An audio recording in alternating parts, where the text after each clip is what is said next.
welcome to Everything Marketplaces, where we talk with marketplace founders and leaders as guests every Tuesday on our group chats.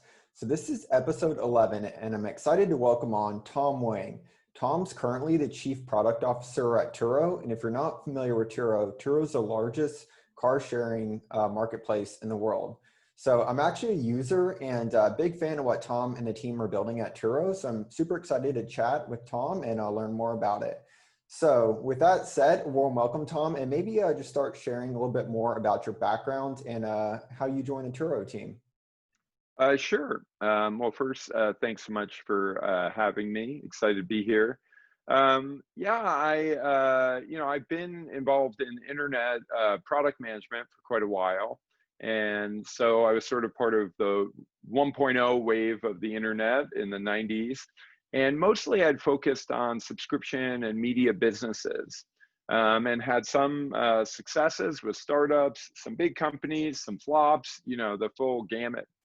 And, I had really not been that interested in e-commerce in general, with marketplace being a subset within that, because I thought, well, I'm not that interested in logistics and that sort of dimension of operations.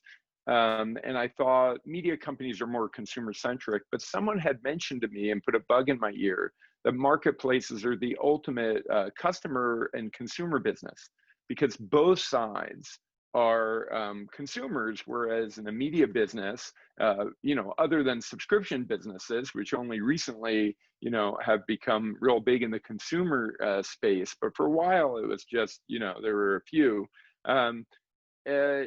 Both sides are consumers. It's not an advertiser that you're trying to sell and then aggregating eyeballs like Google and Facebook. Actually, you're trying to get sellers, they're consumers, and you're trying to get buyers. And so I thought that was an interesting opportunity. And I'd worked with some of the people who were now at what was called then Relay Rides before it was rebranded to be Turo. It was like 10 or 12 people, and about a third of the people I'd worked with before from an engineering standpoint. I talked with the CEO who had been head of product for eBay and obviously a marketplace expert. And I was, intrigued by it. And so I jumped aboard. They needed a head of product. And so I joined Turo and was excited to do so. And, it was a great experience. I learned so much about marketplaces, and now I've been at Turo and Relay Rides for 8 years, running product from, Series A through now Series E, still pre-public. And, learned so much along the ways, but I would characterize it for those who have children to a bit like having kids. Marketplace, when you have kids, it's not like you become an expert on all kids. You just become an expert on your kids.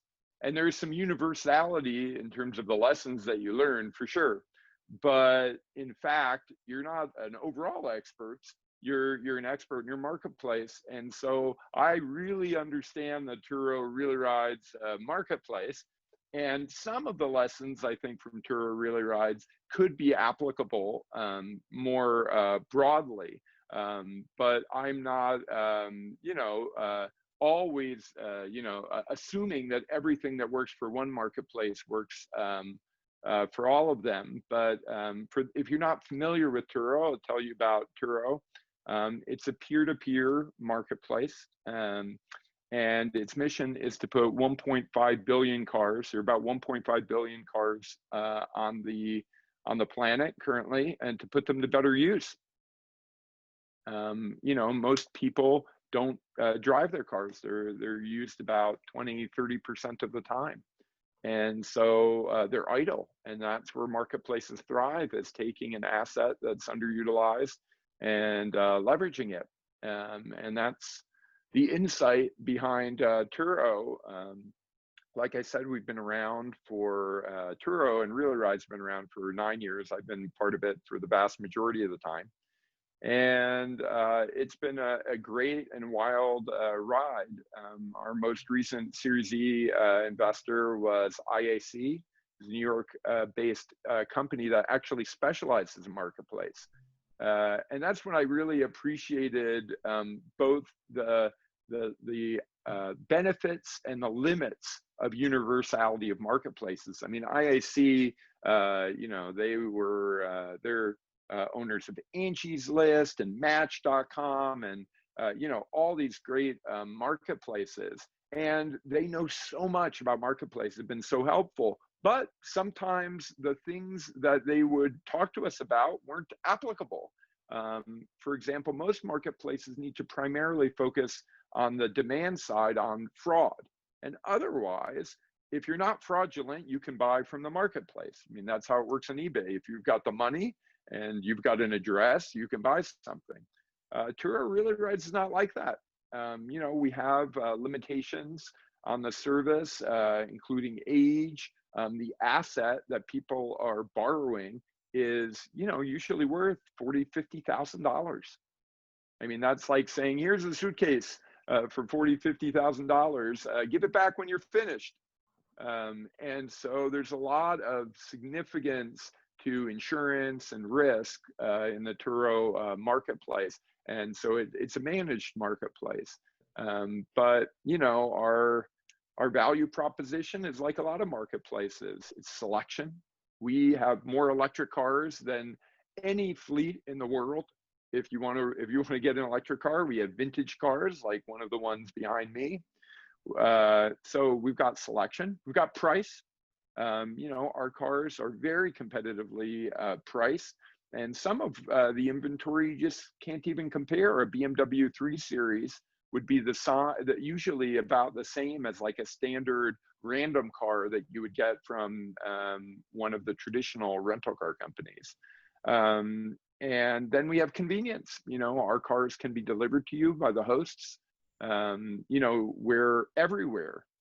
Traditional rental car companies are restricted by where they have offices. We don't have offices. If there's a car, then there's a Turo office. So that's a bit about me, a bit about how I got into Turo and Relay Rides, and a bit about Turo, but glad to talk about, a whole range of things, including building the product organization from the ground up, different challenges we faced at different stages, demand supply equilibrium, pricing, friction, all those things. Yeah, there's quite a bit to jump into here, and yeah, thanks for the background. Just for everyone else here and for context too, I'm a big user of Turo myself on the host side and as a user for renting. So a lot to jump into here. One of the things I did want to discuss though is from the early days of Turo. So when it was kind of like maybe Relay Rides when you first joined. What was the kind of marketplace like then, as far as maybe speaking to like the supply breakdown and the user experience as far as renting? Wow. I mean, it seems like if you've seen that meme where, you're gradually getting more intelligent and at the end, the head explodes with how much you've learned. Like going back to those days, we just seemed so, I mean, it was a simpler time, but it was a crazy time because we were just trying to prove that people would rent their car out. I mean, that was one of the central things we had to prove. Yeah. And that's where a lot of our focus went, in just finding product market fit. So the marketplace, when I joined, was a bit in a transition already. It really started as a peer-to-peer zip car replacement. So people need a car, they're gonna run an errand for 15 minutes, an hour, 3 hours, and Relay Rides would install this hardware, because who would rent their car out without actually knowing where it is and with the ability to remotely unlock it with your phone and all those things. And so that was our focus, was basically hourly rentals, hardware enabled. And when I joined, they had just introduced a daily rate and had recently introduced the idea of allowing hosts to rent their car out when they're without the hardware installed.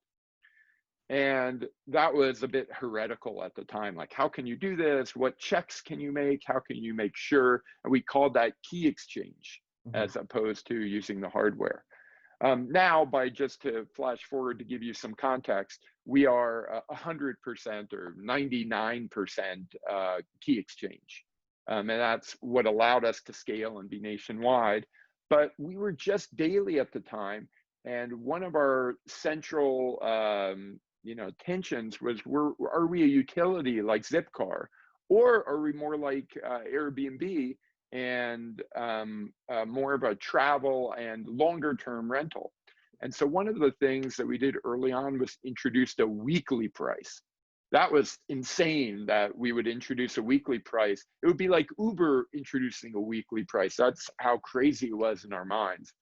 And immediately it was a third of our revenue, like within 2 months. And then we were like, okay, well, let's introduce a monthly rate. And that was immediately 20% of our revenue. And that was, I think, a real turning point for Turo in terms of understanding what we were. And there are other dimensions of it as well. The hardware was extremely expensive and the unit economics were somewhat disastrous. Um, the chances of you getting into an accident with a 2-hour trip are similar to you getting into an accident over the course of a full day, but you'd pay a fraction of that. And imagine having, 3 or 4 trips intraday and how likely it is that you're getting into an accident. And then think about the hardware costs and the hassle for the host to wash the car and deal with it and fuel it and deal with all the mileage and all those different things. So we eased into, over the first 3 years, I was into a more weekend style rentals as being our bread and butter.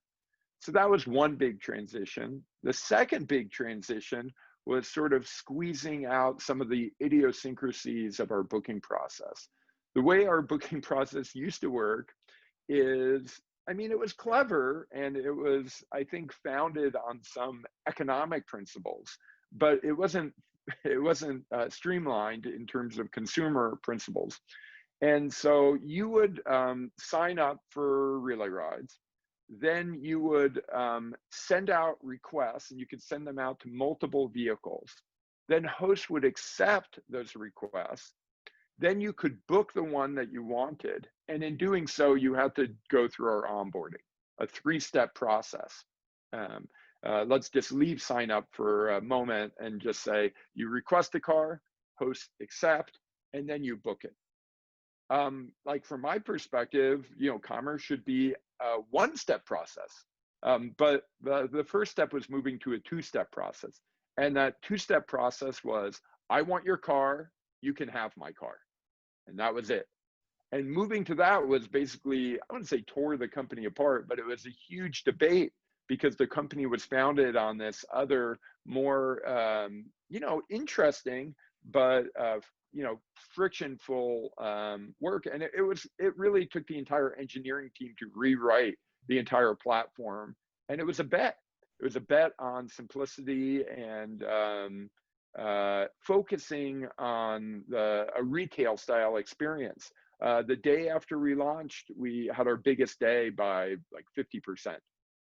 Wow. And so those two changes, the switch from hourly and hardware enabled to sort of weekend multi-day and not hardware enabled, and then also the streamlining of the booking process. Those were two inflection points that ever since then, we've really been on a great path in terms of product market fit. And now we're at a different stage, which is trying to scale. We're in Canada and the UK and just building up the business.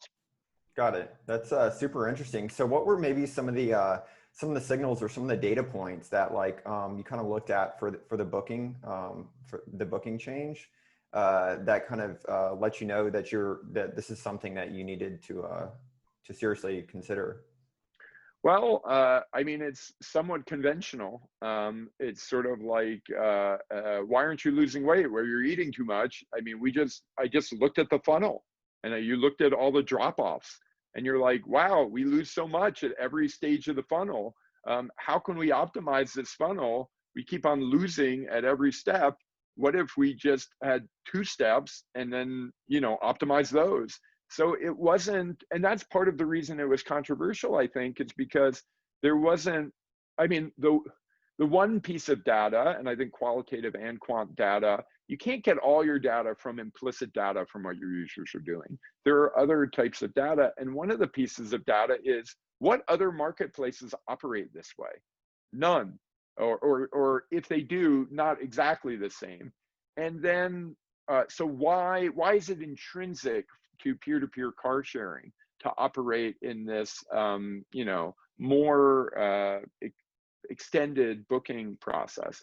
And that's what led me down the path to sort of charge down this. And then we did a bunch of numbers. There was we had a great intern from Stanford who now actually runs a marketplace down in Brazil. He runs the largest dog sharing marketplace. So it's a real brilliant guy. And he helped me, put together a real detailed analysis. But realistically, it was what my CEO would call a sensitivity analysis. I mean, it wasn't, it was based on assumptions and if this, then this, but it looked favorable and it was helpful for persuading that this was likely to work. But I don't think there is any guarantee it would work. So it's a bit of a leap of faith. And when you're in product market fit, you have to make a few of those leaps of faith. And they have to be based on, in our case, principles. And the principle was, where are we innovating? And does that innovation relate to peer-to-peer car sharing? And where do you not need to be innovative? Yeah.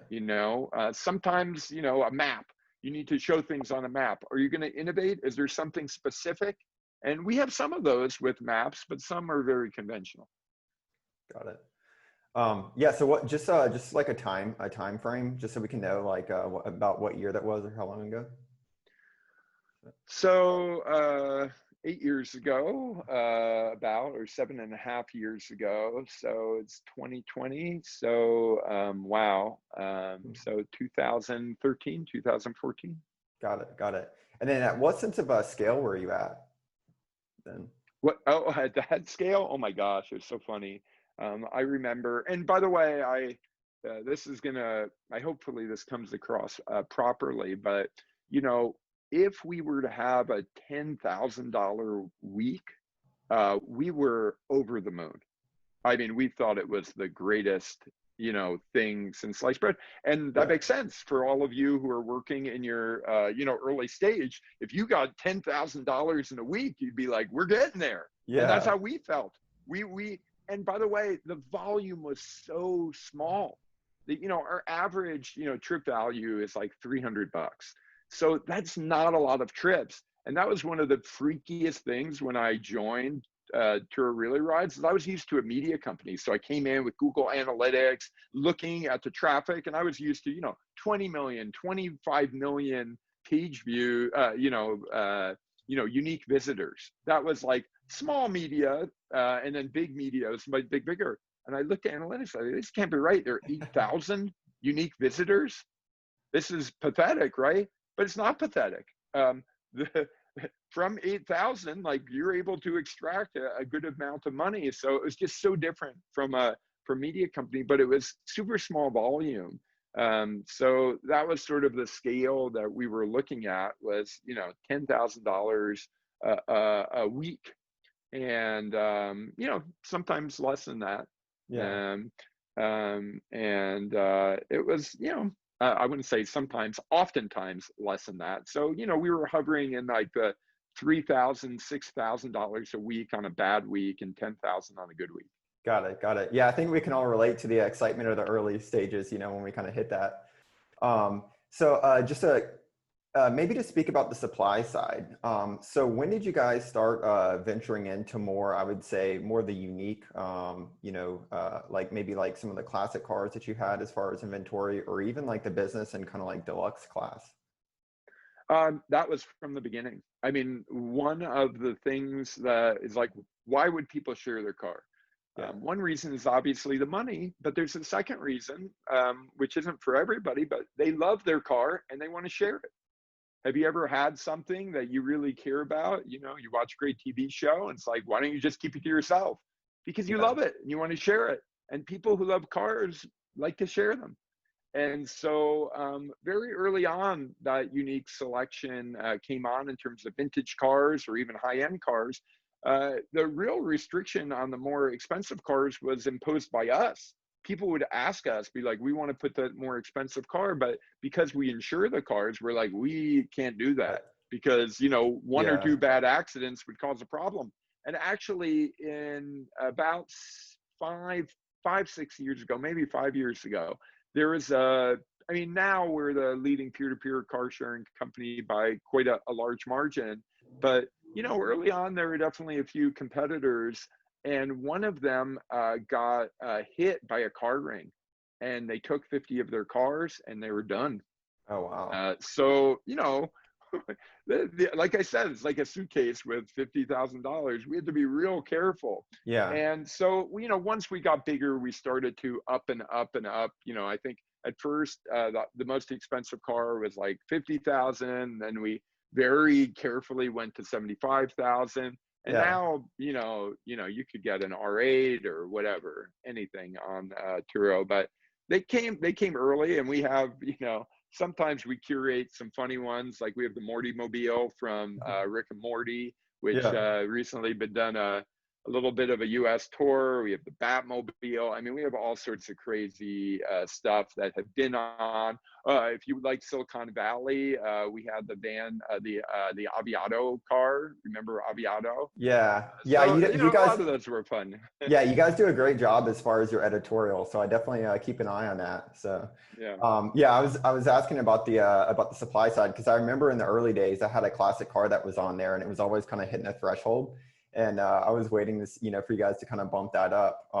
Yeah. I would say that like one of the common use cases that I ran into were actually people that were local that were just passionate about classic cars. They just wanted to check it out and rent it for a day, and like literally they would talk to me for hours about it. I totally, That that up. makes sense to me. I mean, you hear these stories about eBay and the Pez dispensers, and let's be honest, it's a little bit of a spin job. I mean, there was a lot of other stuff going on, but Yeah. it's not totally a spin job. It's real. Marketplaces attract, people are passionate, and people love cars. There are a Yeah. lot of people who love cars like you. Yep. Yeah. Yeah. So, another kind of question I have as far as like on the supply side is, how focused are you on B2B? So maybe like the existing kind of like businesses in LA for like, hey, we're gonna do like we have a fleet of like 10 to 15 and do pickups or sorry, like drop offs for like transient like travel coming in and renting a car, like existing You mean, businesses. are you referring to existing small mom and pop rental car companies? Yeah, yeah, because I was checking I it out see. and I looked like I saw quite a few that were on there. Well, let me differentiate between commercial hosts, as we Hmm. refer to them, and power hosts. So we have a lot of our business, which is generated by people who just own big fleets of vehicles, and all they do is rent their car out on Turo. And most of them have a job, but this is like half their job. They have 50 cars. But that's different than mom and pop traditional rental car companies. And one of the mechanical differences is a commercial rental car company that was already operating before Turo Relay or operates outside is they need their own liability insurance. So it has different financial and other implications. And for us, for them, we're just lead gen. And that's not where our sweet spot is. I think we're a great platform for making money and creating businesses. I think we do have some commercial hosts, but it's not really our bread and butter. Got it.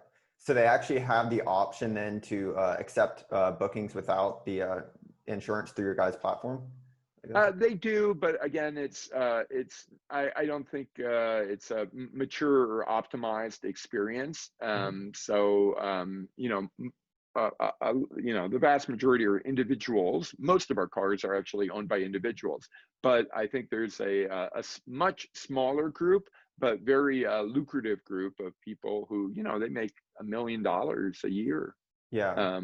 I mean, revenue, I don't know what their earnings are because you got to consider depreciation of vehicles and all those things. But I mean, $1 million of revenue, big business. Yeah.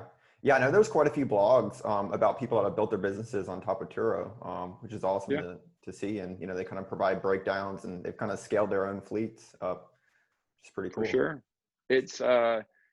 That's another example of like that's when we started. I mentioned like the things we did to try to get scale, but Hmm. that was something that signaled that we were finding scale. I remember when we first heard about the power host and we were like, what you bought?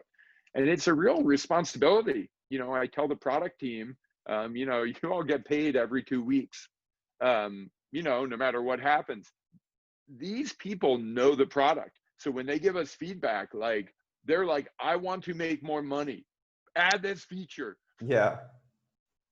So let's like maybe talk about that a little bit more. So like, what's an example that kind of stands out? That's something that like that they were just requesting, that just like almost like yelling at you guys, like, "Hey, we need this." Well, you already mentioned one, which is just having a higher threshold for the total market value of the vehicle. But let me think of another good example of something where they're like, we want this. Oh, I got one.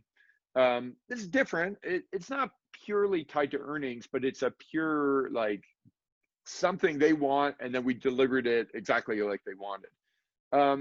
And it's a conventional thing, not unusual, which is the ability to respond to reviews. Mm. People leave reviews on a host and they're building their brand and their business. And, guests, we don't, if a guest leaves a review, we generally don't take it down unless there's a very high standard for taking down, a guest review, super high. Yeah. We're quite unlikely to do that because, we want to respect the integrity of the marketplace. But hosts are like, listen, I want to be able to respond to this. This is not fair. And we built it. And I'll tell you, sometimes the supply side is interesting. They want something so badly. And then when you give it to them, they don't necessarily celebrate you. They just sort of stop asking for it. Yeah. They're just good, you did it. Like, but it's not like, yay. I mean, they give you yay for things they don't expect, but they're like, it should have been done a long time ago. Yeah. It's like a finally, not like a thanks. Yeah. Yeah. But so glad to listen to our host community. We love them. They keep us honest. And there's so much innovation that comes from them. Delivery came from them. I mentioned that you can deliver the vehicle. We didn't develop the ability to deliver the car. They started to deliver cars. And then we were like, what are you doing? And they're like, well, we want to make money, so we have to bring the car here. And then we're like, but how do you make up for it? And then, they were honest sometimes, which is, we just asked for cash, outside of the marketplace, which Yeah. of course is troubling. But, when something happens out of the marketplace, there are two reactions. The first reaction is like, no, don't do that. It's gray market. It's not insured, blah, blah, blah. But then there's another part where you have to listen. You're like, maybe they're onto something. And so we started to enable it and to enable them to charge through the platform and, set guidelines. And now delivery is like 40% of our business. Oh, wow. What about so maybe speaking a little bit about the insurance kind of aspect. Is that I'm assuming that's a large portion of the business too? It's a huge portion. And, sometimes the word insurance, does it excite you? Sometimes I think that, it can be, you can battle with the preconceptions of what you wanted to work on when you were a kid, and you think about insurance. You're like, oh, work on insurance. It is an interesting dimension of the business. It's a hugely important part of our P&L, and it's a huge part of the value proposition. First of all, it's mandatory. You cannot drive a car in America without having liability insurance. And there's a lot, and it's a lot different state by state. There's a lot of business going on. And, it reminds me of some things with like music licensing. You Mhm. don't, you don't, use Spotify and think about musically licensing. You're just like, I want all the music. And it's the same thing with insurance. Consumers don't want to think about it, but it's extremely important to get right for customers. And the most important thing for balancing our business from a P&L standpoint, because when someone crashes that proverbial $40,000-$50,000 briefcase full of money, someone's got to pay for that. Yeah. And it's not going to be the host. We got to make the host whole. If we didn't do that, no one would put their car in the marketplace. So that's a lot of money. Yeah. Yeah, definitely. When you look at like the frequency of some of the cars being rented out too from some of the Yeah. powerhouses. And so, there are two types for if you're, I'll give you a 101, but there are two types of major car insurance, which you might be familiar with, but they're super important and very different.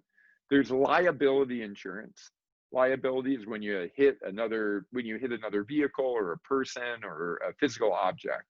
And that is mandated by states. And the other is damage. Damage happens more often. Everyone gets in scrapes, everyone gets into accidents. And the worst that can happen with damage is the maximum value of the car. That's the worst that can happen. The example I gave is $50,000 car is totaled. That's it. With liability, it doesn't happen that frequently, but the amount that you owe could go up quite a bit. If someone is, God forbid, hurt in an accident, we need to make sure that that person gets the medical care that they need, and that can be quite expensive. Yeah. Well, thanks for the breakdown on that too. Yeah. So let's maybe like fast forward a little bit. So I mean, I have a ton of questions, but I'll save that for the group for a little bit too in a little bit. But maybe kind of fast forward to today in the current state. What are some of the I would say like product focuses for you? Well, like everyone, COVID has thrown us for an insane loop. Obviously, we're just a peer-to-peer car sharing business. This is a pandemic that's affecting, so many people's health. And so, but it does affect the business. And I know that's not the most important thing in the grand scheme of things, but it affected us economically quite a bit. Initially, it was a huge hit. We're a bit in the travel industry. And so, we took quite a hit in terms of usage. Another thing is, of course, we had to make sure our marketplace was safe for people to use. If you look along the spectrum of air travel and peer-to-peer car like ride sharing, like Uber and Lyft and us, different problems. With an airplane, you're caught and you're captive with all these people in there, and for that reason, I think it's quite a hard thing to get over, both physically and psychologically. And with ride sharing, people are cycling in and out of the vehicle. With Turo, it's a little less of a problem, but it's still a problem, which is before you get into the car, even if you're the only ones who are going to be utilizing it, you have to make sure that the car is disinfected properly. And so, as you know, the research about COVID was quite emergent about what kills it, what doesn't. And so we really had to pay attention to science in order to give our hosts the tools and the guests the tools they need in order to make sure that it's safe. And so, yeah, the first thing that happened was the business very quickly cratered in March in the US because we're, the vast majority, I mean, we're in Canada as well too, and that's a significant portion of our business, but US more so. Second thing was COVID training. And the third thing, though, was actually because of the things I mentioned about air travel and ride sharing, actually a bit of a boom in our local business. If people can't fly on vacation, which most people aren't able to do, and they're nervous about ride sharing, we've actually seen a lot of people getting cars to take local trips.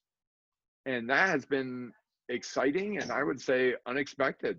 It's been a little bit of, you know, an interesting, unexpected thing to occur because when it all happened and our business went down, we were like, gosh, we really need to tighten our belt and focus so much on profitability, and we have. And then it's sort of like diet and exercise, the combination of focusing on profitability and then unexpected growth has put Turo in a, I would say, surreal good position. You know, we don't ever want to be opportunistic on it and don't want to encourage people to travel in ways that are unsafe. But some people are, you know, they don't have a car. They want to go to, you know, if you live in the Bay Area, Tahoe for the weekend, or if you live in, you know, the tri-state area, maybe you want to, you know, go somewhere and you need a car to get there. Yeah. Yeah, I'm definitely even in my kind of like immediate friend circle kind of seeing that, which is like, you know, the weekend trips versus, of course, like, you know, long distance travel, of course. So Yeah, so you know, that's been you know, we have a mandatory training for all our hosts, and if they don't, there has to be a 3-day buffer before trips. So there's a lot of stuff related to COVID to make sure the trips are safe. And we're doing a lot of stuff to focus on just profitability to make sure that the marketplace is secure and sustainable. And then there's lots of other, you know, stuff that we're working on, we're excited about, like, for example, we're sort of revamping our verification system where through your phone, we can verify who you are. And, you know, that using biometrics is just really important to both reduce fraud and make it a real seamless customer experience, because we don't have a rental counter. yeah. You're not going to a rental car, and you know, when you leave a traditional rental car company, they have those spikes so people don't Yeah. leave. Yeah. We don't have those. We need virtual, you know, we need software versions of those. Yeah. Yeah. Cool. So we're actually going to open up for questions here, if that sounds good to you, because I'm getting Sounds good. getting some messages about that. Hey, Levi, do you want to come on? Absolutely. Tom, thanks again for carving out time, you know, to chat with the group here. Truly appreciated a lot of the insights that you shared. I think one of the things I'm curious that, you know, I think most marketplaces face, and outside of the chicken and egg, is sort of this minimum viable liquidity, right? And I think marketplaces are either typically regionally constrained or categorically constrained. And so I'd be curious to hear about, in the early days, what you guys looked at in terms of, you know, minimum viable like happiness or liquidity within a certain region or city before you guys thought about sort of expanding to the next city or the next state or the next region. Yeah, that's, I think, a very astute question and an interesting answer that's not a very tidy one. You know, I think that's one thing I've learned about this marketplace and maybe other ones is like, you know, everyone craves narratives that are very tidy, and this one is not tidy. So when we started as Really Rides, when it was hardware based, we were only in San Francisco and in Cambridge and Boston. That was it. Those are the only 2 regions we were, because that's the only way we could scale was, you know, we had to have local operations of people who would install this hardware. And so we did build up some of that regional momentum. When we moved to Key Exchange, we actually opened up the whole country at once. We didn't open up region by region. And when we did that, I think what was expected was it's just going to explode, and it did not. It was like, yeah, there were just like pockets of little things that showed up. And then it was sort of a long haul, and watching different markets, you know, grow in LA and Honolulu and, you know, different markets for different reasons, Denver, you know, started to take off, and we started to see, you know, what are the traits of a city that allow it to take off. But when we started to raise Series B, Series C, we got a lot of questions about that, because at that time, like, Uber was the ultimate, you know, startup darling, and they had like a regional like game plan. They would go into a market, they would conquer that market, and then they'd be like, "What is your playbook like Uber's?" And we're like, "We don't have that playbook," and they could not get their heads around it. We just kept on telling them, which I believe was true. I mean, I think regional supply and demand uh, uh, dynamics are important, but we had bigger fish to fry, and the bigger fish related to just onboarding hosts, getting them. We had a very low fulfillment rate for hosts when they first got on the platform. We had a whole bunch of things that were not regionally specific. So I would say only in Series D, Series E are we starting to be like, actually, we're mature enough where now we totally are managing the business regionally. So now we have a local sales force that looks at supply and looks at demand, manages specific power hosts. We have a woman who just manages power hosts in Honolulu or things like that. And so, I think it's, we started to manage the business regionally much later, and it was not our path to success. So sloppy sort of answer, but we started hyper regionally, went ultra nationally, grew, and then once we reached a good product market fit, then we transitioned to managing regionally. Thanks for sharing, Tom. Yeah, that was a great question and a super interesting answer. So, cool. Hey, Jack, did you want to come on? Let's see, trying to go through some of these messages over here. Oh, cool. Hey, Dan, you can jump on. I think you're still muted, Dan. Oh, there you go. Not anymore, though. Thank you. Wonderful. Thank you for doing this. You're, it's chock full of great stuff. First of all, I one thing that stood with me is that you said you may not feel like you understand all marketplaces, but you certainly understand your marketplace. That's really great to hear. It's very, great to hear. My question was, you just mentioned that my question is, how do you move your supply, your hosts, from having onboarded to fulfilling, to selling? I would say that's still a journey for us. I wish I could say I can tell you some of the things we've done, but I think that's not an area where I'm like, we've slam dunked it. Like, there's some things in different parts of the marketplace. I'm like, guest booking process. We've done a lot. In terms of making sure hosts fulfill, I can tell you some of the stuff we've done and some of the stuff that we've learned. One of the things we've learned is, so first of all, our business is not like eBay where you put something on and then you transact and then you're done.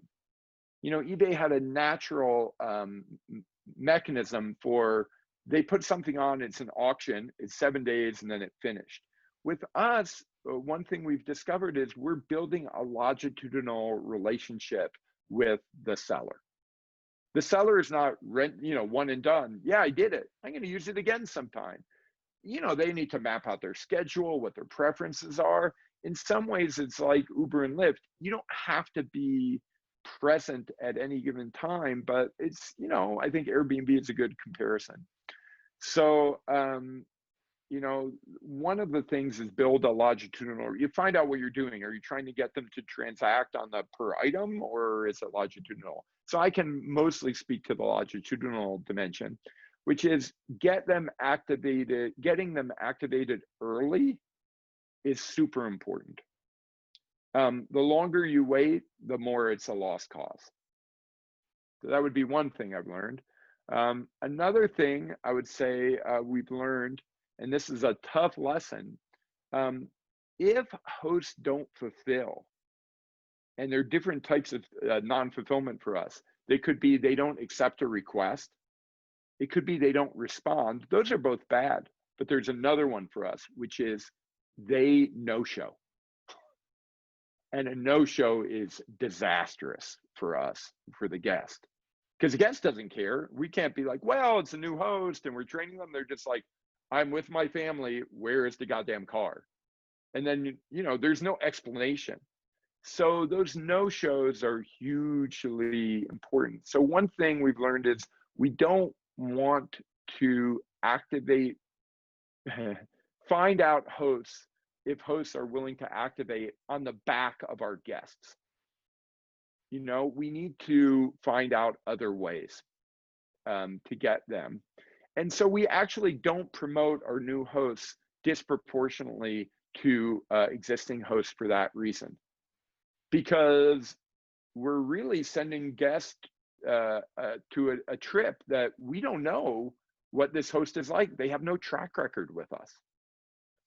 So one of the things we're starting to do is ask them questions about why are you renting your car out, and using that to guide both their settings and their calendar and also other treatments of them.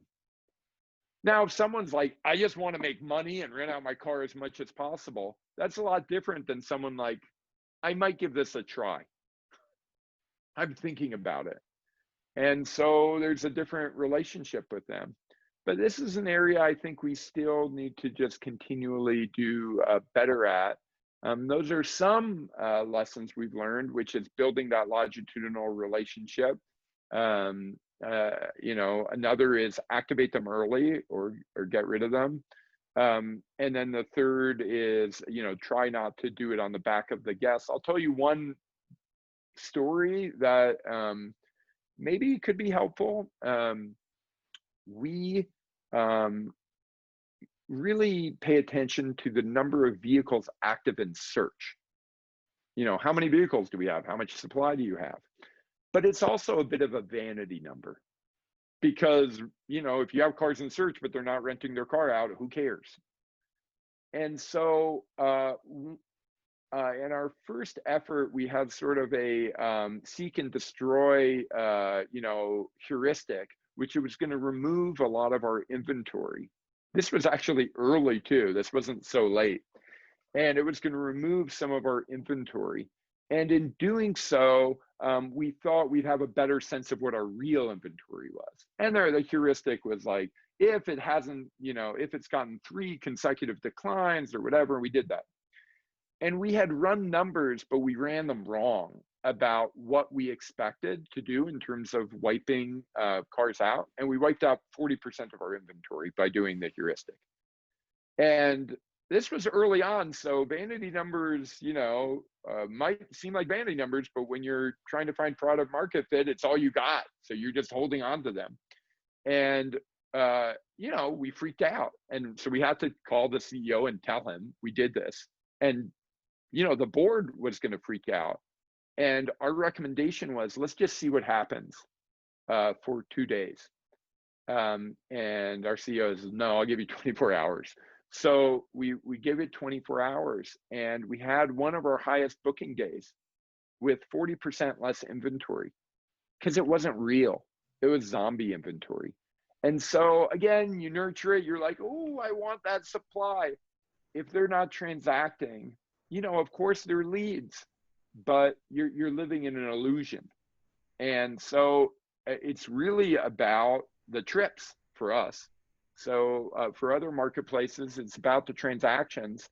Of course, you know, inventory is fun to look at, but if it's zombie inventory, you know, it can delude you. Do you think that your buyers were inquiring and not getting responses from the zombie inventory, and then you were losing the transactions? Say it again. The zombie inventory that you got rid of? Yeah. Were buyers spending time looking at zombie inventory and then not transacting because there was no transaction possible? Even worse, they were transacting, but they weren't getting the car. Yeah, I don't know if you all remember the Seinfeld, but there's a joke where he's visiting a traditional rental car company, and they're like, he made the reservation, but then they're like, we don't have a car for you. He's like, I don't think you understand what a reservation is. You can't just take a reservation. Like, people were accepting requests, but not fulfilling them. And so it was worse. And that's, I think, why revenue went up. Not only, you think it's neutral. You're like, well, they're not transacting, but they're not taking away, but they are. people are requesting their cars instead of cars that will fulfill. And so it actually, there could have been a successful trip, but instead we have an unhappy guest. That's the worst. Amazing you survived. Yeah, I say that all the time. Hey, Tom, I actually have a question on that.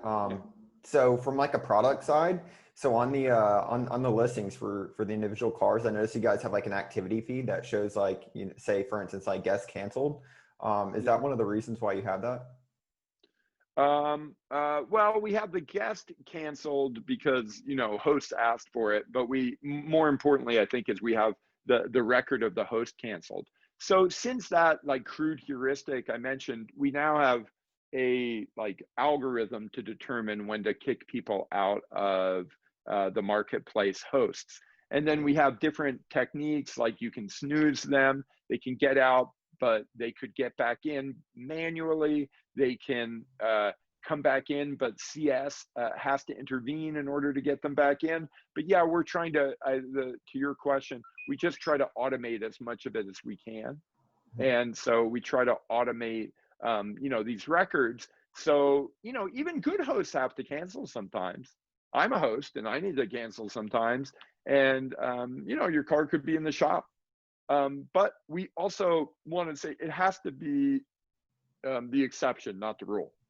Even if you're a power host and do a lot, if you're canceling, you know, it's not just, you know, par for the course. Every cancel has a guest who's been canceled on. And in fact, we do a bit of nagware, or you might even call it shameware. When a host goes to cancel, we show a picture of the guest being like, you're about to disappoint this person. Do you want to do? Oh, man. Tom, I've had a question. And usually this is like I feel like you hear about this like marketplace lore when, you know, a celebrity sort of comes in, or like it's a big name that you recognize.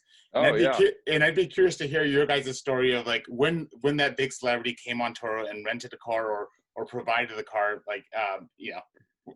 Yeah, fun question. So we do have some celebrity fans. One thing though I have been cognizant of is, you know, their privacy. So, you know, I think that, you know, when you're having product market fit, you're like, oh my God, Luda just rented a car. This is crazy. But like, you know, I quickly was like, listen, we need to respect these people's privacy. And so, you know, we created these private Slack channels to connect stuff and all this stuff. But we, you know, we try to at the same time nurture this sort of talent. But we have all sorts of people. You know, we have a lot of athletes. Athletes love cars, and so you know, instead of having a garage full of cars, you know, if they want to be financially responsible, you know, I think it's an easier way to get the cars. You know, it depends on, but, you know, I'll tell you one person who we really enjoyed, who uses the service and actually did an ad for us. If you know the comic Hannibal Buress, he just loved us. And so his agent contacted us like, hey, Hannibal digs your thing. And so we ended up doing a partnership with him where he did a pretty hilarious ad, which I encourage you to Google. If you just do Hannibal Buress, you know, Turo ad, it is, it's consistent with his brand of humor. Let's just say that. It's very funny. Awesome. Yeah, that was a good question, Levi. So we'll have to check out that ad too, Tom. So yeah. So we're kind of running out short on time, but definitely Doc had a question and wants to come on. So. Hey, Tom. Again, thanks so much for your time. Just a quick question regarding the site and how you put it together. How has it changed over time? Like from the very beginning when you were first getting started to now, how have you adjusted, or what major changes have you made? Well, I mean, you know, zooming way out, you know, one of the differences, we did not start mobile first. You know, unlike Uber, you know, or Lyft, we did not start as a mobile service. And that was one of the things when I came in as a product person, you know, 7.5 years ago, I was like, y'all need to go mobile. Like, it's very important. And, you know, they were like, but why? And, you know, I mean, I know this all sounds quaint now because the iPhone's the most successful, you know, consumer product of all time. But you got to remember, 8 years ago it was not the same, at least in the US, you know. But so that was one of the major changes is, you know, focusing on native mobile, you know, building the Android and iOS apps. That was, I think, a huge change in terms of how the site was put together. And also, and I'm sure many people know this, is going international has its charms, but it's also, you know, now in order to be in Canada, we have to be French Canadian, and then you need to have these text strings which have to be translated, and, you know, that's a conventional scale thing. That would be an example of, like, we don't need to innovate on that in, you know, in peer-to-peer car sharing, but we need to do it. So I think those are two major changes is, you know, language translation, regional, because now Canada and the UK have different, you know, laws about insurance, so we have to treat them differently, and then languages, and then, yeah, and then being mobile first, which now we most certainly are. 75% of our transactions are on mobile. Thank you. Sure. Awesome. We're almost running out of time, but Tom, this was really fun and super insightful. So thanks for taking the time to chat with us and share a little bit more. Is there any kind of like maybe last bit of info or insights you'd like to leave with us? Let me think. Good question. You know, I don't have anything in particular except, you know, since we started with talking about some of the early days, and I think some of you might be in those early days, you know, I think what kept Turo going really, right, because some of you are like, oh, amazing, you survived. And I think it is, you know, it's great we survived and now are, you know, in a nice position. But, you know, during those early days, one of the things that kept us going was, this is a cliche, but is our TAM, our total addressable market. And so in terms of fundraising and in terms of the prospect of what Turo could be, it was like, is this a big market? Like, what's the best this could be? And that was very helpful for us eventually in, you know, it turned out to be quite a capital intensive business. So we needed a lot of money because of insurance. And if it was not a big total addressable market, I think we would not have been able to survive. So I think, I mean, one thing to leave, I know this is more of a business sort of insight, but if you have a lower total addressable market or smaller one, then you got to make sure you're low burn. The only way you can potentially, you know, navigate, you know, all the obstacle courses that we did was the notion that, like, if this succeeds, it's going to be very big, because there are a lot of cars, and you know, there's a big built-in market for, you know, people renting cars. Yeah. So that'd be one thing is, you know, keep your burn low if you can, if it's a small TAM, and if you have a big TAM, I think that has benefits. Obviously, the best would be to have both if you can. I don't know how to do that though. Yeah. I think that's great. That's great. Great to end this off with. So where can we find you and keep up with you? You know, you can always email me. I'm tom@turo.com, and then I'm on Twitter at mtwang@twitter.com. Yeah, be glad to talk to you all. And I wouldn't say my Twitter is always about marketplaces. Sometimes it's op-ed about what else is going on, but that's, you know, coming from the old blogging world, I mix it business and pleasure together on my Twitters. Awesome. Well, this was great. So thanks again, and it was great to have you on for our chat with everyone.